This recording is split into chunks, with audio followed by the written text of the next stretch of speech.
बहरहाल मैं भी अपनी टाइमिंग का क्या करूंगा, पहले कभी सोचता जो आपके घर आंगन की तुलसी है, आपके ऋषभदेव का रहने वाला, यद्यपि कवि सम्मेलनों में उसका ये क्रम नहीं बनता, वो गीतकार है, पर मैं चाहता हूँ पहले कवि के रूप में हमारे बीच में भाई नरेंद्र पाल उपस्थित है।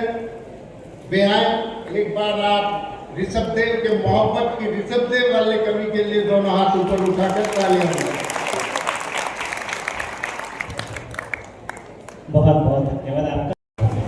प्रथम क्रम में फायदा ये रहता है कि कुछ भी पढ़ लें, सुनेंगे जरूर, क्योंकि पहले कभी भी तो कोई जाएगा नहीं।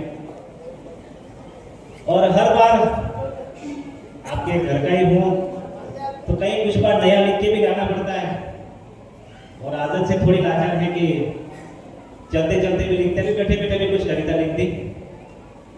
माँ जिनवाणी को नमन करता हूँ, आप सभी को सादर जय जिनेन्द्र। मंच पे विराजित सभी विद्वज्जन कवि गुणों को प्रणाम करता हूँ।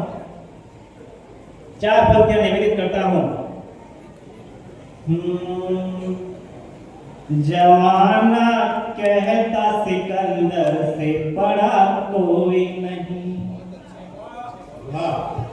जमाना कहता सिकंदर से बड़ा कोई नहीं, धरा के संग ये अंबर से बड़ा कोई नहीं, जगत के साथ तो ये आश्चर्य फीके पड़ जाए,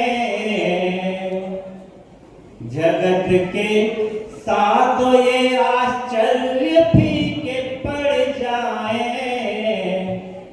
जहां मैं साधु दिगंबर से बड़ा कोई नहीं, जहां मैं साधु दिगंबर से बड़ा कोई नहीं। मत बन जाना करो। बात जब बेटियों की आई तो निवेदन करता हूं, हमारे लिए माँ बाप क्या होते हैं। दान लाखों दिए हैं, होके खास बैठे हैं। माँ बाप को भगवान मानकर पंक्तियां सुनोगे तो आनंद आएगा थोड़ा। दान लाखों दिए हैं, होके खास बैठे हैं, और वे पुण्य की लेकर के आस बैठे हैं।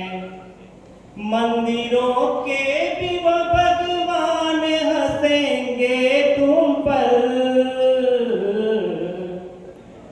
घर के भगवान तुम्हारे उदास बैठे हैं, घर के भगवान तुम्हारे उदास बैठे हैं। और एक सहयोग देखिएगा, बात बेटियों की हुई। आदरणीय भरत बल्लू जी के दो बेटियां हैं, मेरे दो बेटियां हैं, अशोक की भाई साहब के दो बेटियां हैं, और दिनेश बंटी जी के भाई साहब की भी दो बेटियां हैं।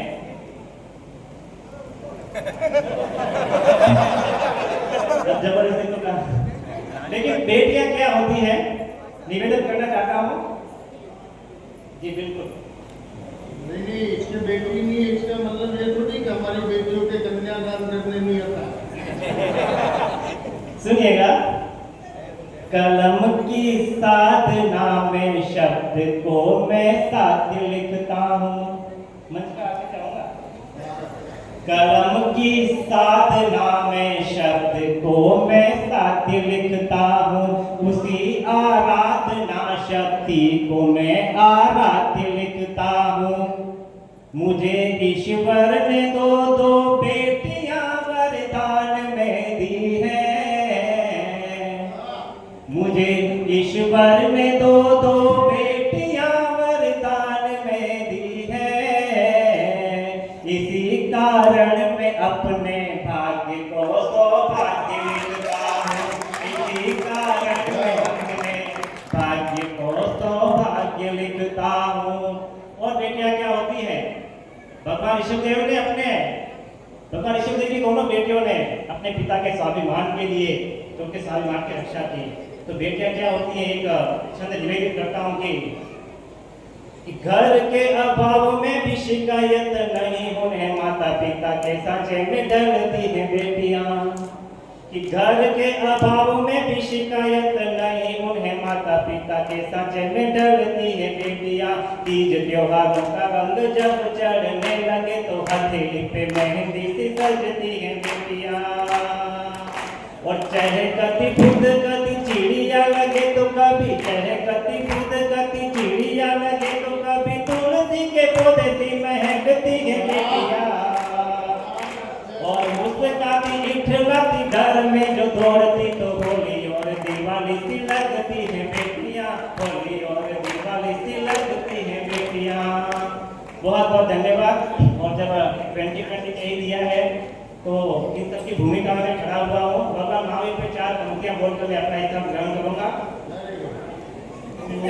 जिनके आदर्शों से ऊंचा अंबर का कोई छोर नहीं, जिनके आदर्शों से ऊंचा अंबर का कोई छोर नहीं, जिनके तप की आभा से बढ़कर सूरज का भी जोर नहीं, जिनके अंतस का क्षमा भाव सागर से बहुत ही गहरा है, संचार प्रेम और करुणा से ये जग उस पर ही ठहरा है।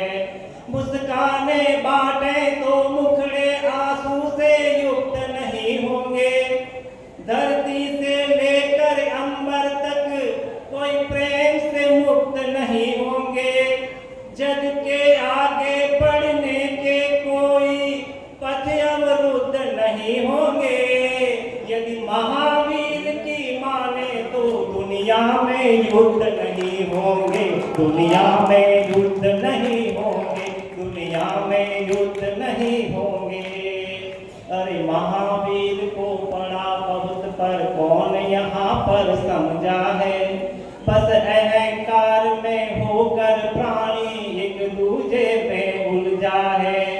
इस सृष्टि के निर्माण नियम में जब निर्वाण का संयम हो, हंसती आंखों के संग यहाँ निर्मोही हृदय का संगम हो, तो सुनो विश्व को बारूद पर बैठा कर शांति खोजोगे। जितना भी पाया है एक दिन हाथों से सारा खो दोगे। मान